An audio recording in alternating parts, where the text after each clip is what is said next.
Hai semua, jom kita kaji bahan manakah yang menyerap lebih banyak air.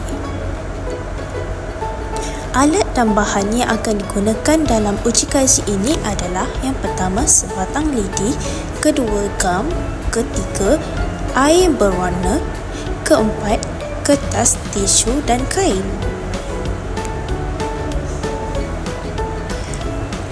Langkah pertama, potong kertas, tisu, kain mengikut saiz yang sama.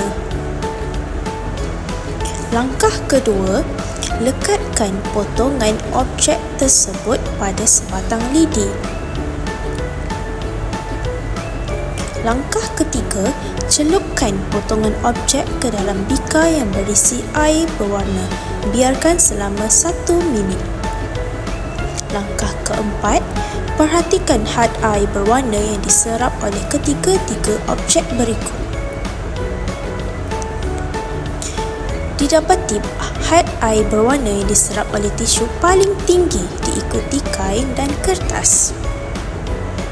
Sekian, terima kasih.